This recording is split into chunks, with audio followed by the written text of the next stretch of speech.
The question is whether his death will spark a new mafia war in New York or be the end of one. The M&M Murders.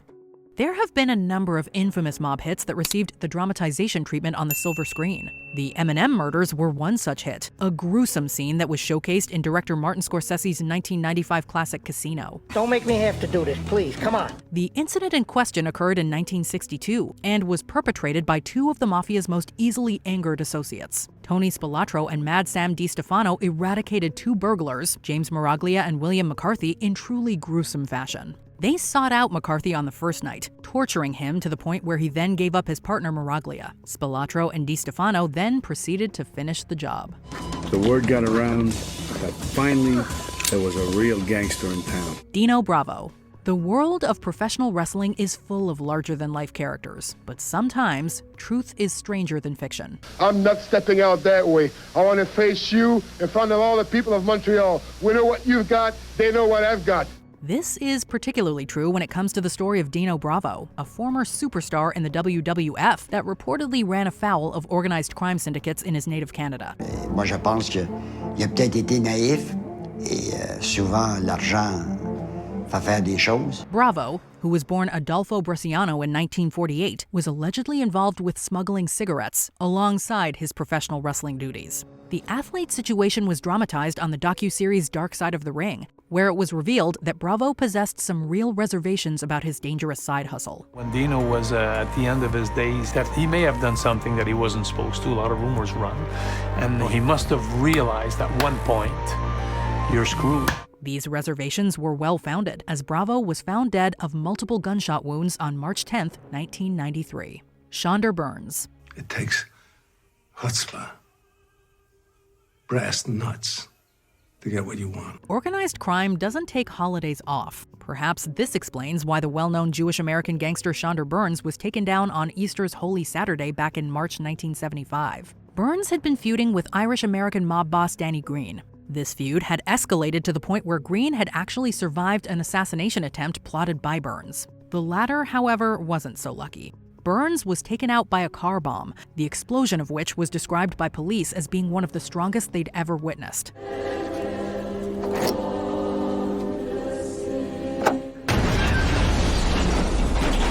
This was the result of the bomb being composed of C4, a deadly military-grade explosive. Philip the Chicken Man Testa. Philip Testa's moniker of the Chicken Man may sound silly, but there was nothing humorous about the manner in which he met his demise. The Chicken Man, known by this name due to his day job working with poultry, was allegedly whacked by members within his own circle. Testa was walking into his Philadelphia home when a homemade device known as a nail bomb went off. This is an explosive that shoots off deadly nail shrapnel into its target. Testa died on his front porch, but his killers would soon see retaliation for their crimes. Underboss Peter Casella was exiled, while Capo Frank Narducci Sr. was shot down for his involvement in the Chicken Man hit. Irving Puggy Feinstein. Don't get too big for your britches. Irving Puggy Feinstein learned this the hard way when he ran afoul of the mob back in the late 1930s. Feinstein's low-level gambling and racketeering operations allegedly hid desires for future expansion. This ambition did not sit well with others in the organization. A hit was put on Puggy, and the sentence was carried out by the infamous enforcement outfit Murder Incorporated. Harry Strauss, Abe Rellis, and Martin Goldstein did the deed with an ice pick. But Puggy wasn't going down without a fight. The mobster fought tooth and nail with his attackers, literally taking a bite out of Strauss during the hit. The Murder Incorporated boys were issued scores of contracts by the syndicate, and the business at hand was executed with neatness and finesse. Feinstein's burned body would later be found abandoned in a vacant lot. The Big Tuna Murders. He skirted. He got him there. He fooled the government. He had a charmed life.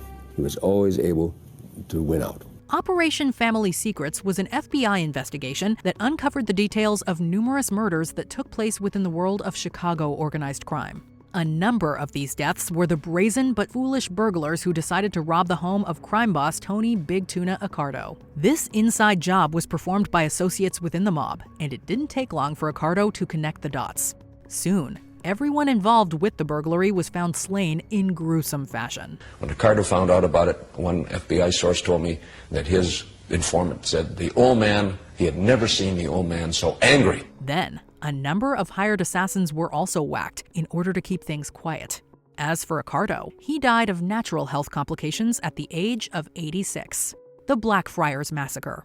The world of organized crime in Boston, Massachusetts has its own laundry list of infamous murders and hits. One such incident took place at the Blackfriars pub back in June of 1978. The downtown Boston spot was closed, but a number of men known to police, as well as a local news reporter, were playing backgammon in the pub's basement. Their bodies would later be found by authorities, slain gangland style, while money and narcotics were found at the scene. The Blackfriars Massacre remains unsolved, with some theories pointing to both the Patriarca crime family and the notorious Winter Hill Gang as potential suspects. Danny Green. Danny Green's legend was born in this era.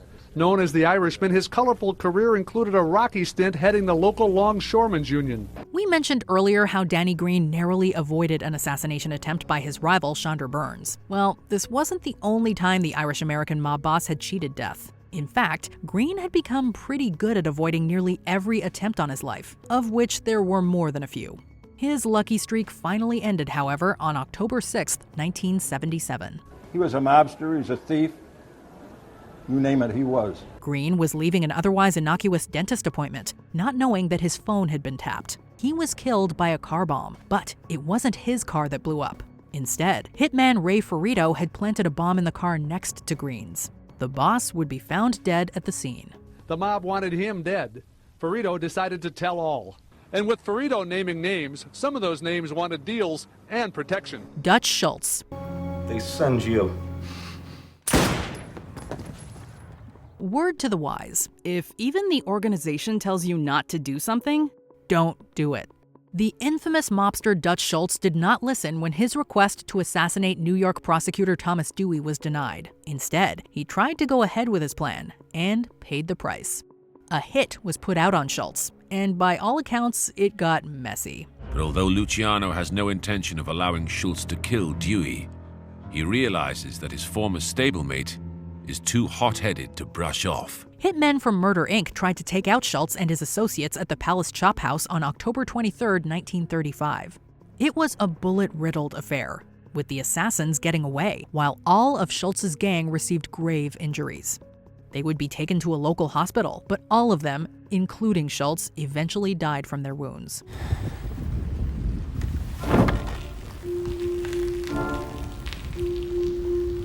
Joe Masseria. How much more you want to lose? Un capo, piccio. One boss. You may not be aware of the name Joe Masseria, unless you're a mob historian, of course. However, most everyone has probably heard of the man responsible for Masseria's murder, Lucky Luciano. Luciano was actually a lieutenant of Masseria's, while the latter was operating as a boss in the Genovese crime family. The hit took place at an Italian restaurant, the Nuova Villa Tamaro, where Masseria was shot repeatedly. Joe, this ain't number 16. Masseria was actually made aware of Luciano's treachery beforehand and attempted a counter-hit, but was further betrayed by another associate, Joe Adonis. Lucky Luciano's plan was successful, while some of the gunmen involved included Adonis, as well as other big-name mobsters, such as Vito Genovese and Bugsy Siegel.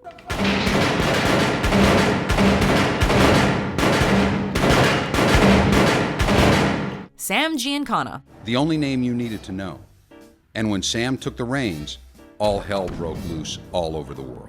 Over the years, this Chicago mobster has been linked to CIA efforts to assassinate Fidel Castro during the Kennedy presidency. At the time of his death, Momo was 67 years old and known for his gambling and refusal to spread the wealth. Giancana's greatest strength was not his violent nature, but his gift for making money. It was Giancana who struck fear into the electricians' union so that every slot machine in Chicago paid the mob. In 1974, he even relocated to Cuernavaca, Mexico to avoid legal hassles. Large payments were certainly made to powerful men in Mexico City to protect him, to provide sanctuary. But a life of crime caught up to Giancana on June 19, 1975, as he was gunned down while cooking sausage and peppers. Aside from those responsible, nobody knows who killed Sam the Cigar, and conspiracy theories persist. Joe Gallo. I work everyone. I make fun of blacks. I make fun of Jews. I work gypsies. I work Italians. Well, not those Italians. No. It's okay, Joe. I got the money. Oh, shoot. Known as Crazy Joe, this New York mafioso was raised in Brooklyn, New York. He's vicious, he's a psychopath, and he scared the heck out of everybody. Joey Gallo got off on anger, and he got off on power. During the 50s, he joined the Profaci crime family, working as a hitman and extortionist. But eventually, Joey started a war with the gang and kidnapped Joe Profaci's brother-in-law, Joseph Magliacco. The boys look like we're going uptown. Yes, sir. Hey, here we go. We're in business. Tomorrow is here. That is not something a crime lord forgets. On April 7th, 1972, Crazy Joe celebrated his 43rd birthday in Manhattan. Later that night, Gallo was ambushed and shot at Umberto's Clam House, and later died at Beekman Downtown Hospital. Anthony Spilatro. How did Nicky collect? Every week, I just posted. Don't ask.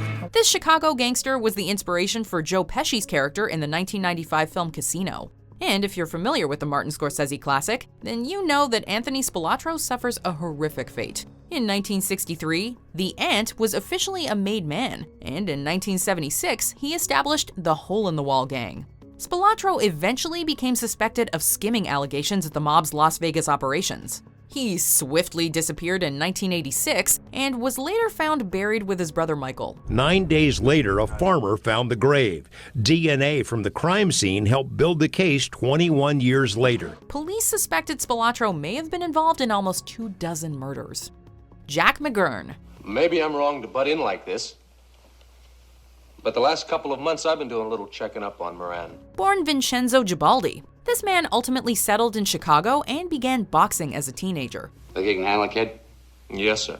By 1923, however, Jack McGurn joined Al Capone's crime organization and became known as the Machine Gun. He's known for killing singer Joe E. Lewis and allegedly helping plan the infamous St. Valentine's Day Massacre. Exactly 1 day and 7 years after the massacre, McGurn was gunned down in Chicago, and the killers left a telling clue: a Valentine with a poem. Jack McGurn, a Sicilian immigrant, was 33 years old, and his half-brother Anthony DeMori was also murdered 2 weeks later. Angelo Bruno. Known as the Gentle Don, this iconic gangster was actually known to avoid violence. I mean, Bruno, he was just made the new boss of Philadelphia. He took care of everything from Philadelphia to Atlantic City. For 20 years, Bruno headed the Philadelphia Mafia, but he began making enemies within the organization because of his greed. London is going to be the Las Vegas of Europe. We need someone to front and someone to muscle for us. On March 21st, 1980, his own underboss, Antonio Caponigro, allegedly had the docile Don killed outside his home on a South Philadelphia street. This did not go over well with the Commission, the Mafia's ruling body, which had not given their okay for the hit. As a result, Bruno's death was immediately avenged, as Caponigro was murdered for ordering his own boss's murder.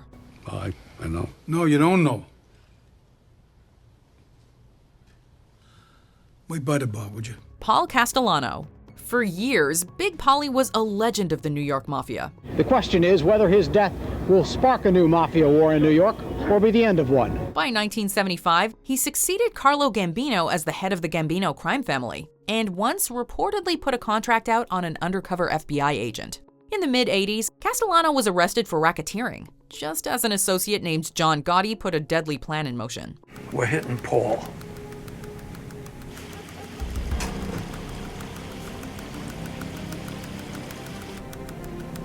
And anyone else who's in the car with him. On the evening of December 16, 1985, Castellano and his underboss Thomas Bellotti were both gunned down outside Manhattan's Spark Steakhouse, a brazen act that announced a changing of the guard. I gotta be loyal. Without that, we crumble. Tell that to Paul Castellano. Carmine Galante. Carmine Galante. He was head of the Bonanno crime family. Known as the Cigar, he was widely feared for his cruelty. Born in Harlem to Sicilian immigrants, this man became involved with organized crime before his teenage years. In the 40s, Carmine Galante worked as a hitman and later teamed up with Joseph Bonanno, leader of the Bonanno crime family. After 12 years in prison from 1962 to 1974, Galante attempted to run the drug trade, which greatly disappointed the five families. In 5 short years, he transformed the fortunes of the U.S. Mafia by leading it into an era of multi-billion-dollar profits and unparalleled violence. On July 12, 1979, the 69-year-old Galante was murdered in Bushwick, Brooklyn, at Joe and Mary's Italian-American restaurant. It was such a perfect hit that it entered Mafia folklore. The commission had officially ordered the hit, and Galante famously died with a cigar in his mouth. The motive for the murder, however, was clear. Galante had become rich through drugs and refused to share his wealth. Albert Anastasia. The American Mafia exists because of this Italian immigrant. In 1919, Albert Anastasia first arrived in the United States and was soon sentenced to death for a 1921 murder. But the Mad Hatter received a new lease on life when several witnesses disappeared. By 1957, Anastasia was a 55-year-old legend in the criminal underworld. He would not hesitate to resort to violence, whether it was shooting or murdering anybody, just to advance his position. But the crime boss met a violent end when associates of Carlo Gambino, including the aforementioned Joe Gallo, allegedly murdered Anastasia at a Midtown Manhattan barbershop. Excuse me, sir, I need to go in the back for a moment. All right, won't be too long. Decades later, it remains one of the most aggressive power moves in mob history. It's not a mob hit where they've taken you in the woods. It's happened right there in the middle of New York City. That's one of the reasons it's iconic. It's so visible. Benjamin Bugsy Siegel. Along with his friend Albert Anastasia, this Jewish mobster was a founding member of Murder Incorporated. Bugsy Siegel was one of the main players in Murder Incorporated, which was the enforcement arm of the Lucky Luciano mob. Benjamin Bugsy Siegel is also responsible for developing a small desert town called Las Vegas. Take a look at this place, this beautiful place. What I want you to do is take it in. Take a deep breath. Do you smell it? Go on, take a deep breath. What do you smell? Born in Brooklyn, Bugsy began a life of crime as a young man, and his organizational skills led him all the way out west. At age 14, he started his first gang. He would go around and intimidate pushcart peddlers by telling them they needed to pay him for protection. When they questioned what they needed protection from, he would throw kerosene on their pushcarts, set them on fire. Unfortunately for Siegel, his brash demeanor and lavish lifestyle made him many enemies, and one of them showed up at his Beverly Hills home on June 20th, 1947. So I think the decision was made that the only way to tell him he was finished was to finish him. As Bugsy read the LA Times inside, an unknown assassin fired through a window, killing the gangster. The St. Valentine's Day Massacre. This is a raid! Everybody, against the wall! You know the drill. Throughout history, individual mob hits have symbolized a transfer of power. In 1929, Al Capone made a major move by taking out several members of an Irish gang led by George Bugs Moran. 2 supposed police officers arrived at a North Chicago warehouse and, along with 2 other hitmen, massacred 7 gangsters with Thompson submachine guns and shotguns. Moran and others pointed the finger at Capone, but Al had an airtight alibi. He was in Florida in a meeting with the district attorney in Miami at the time of the shootings. A contract killer named Frank Gusenberg survived the attack, but he refused to identify the assassins before passing away hours later. It's the stuff of movies, but it's also a disturbing real-life mob hit that sheds light on the brutality of Prohibition-era America. All right, you two, let's go. Listen, Buster, you better be kidding. Move. Nosy flat feet. Wait till you hear about this downtown. Did you enjoy this video? Check out these other clips from WatchMojo, and be sure to subscribe and ring the bell to be notified about our latest videos.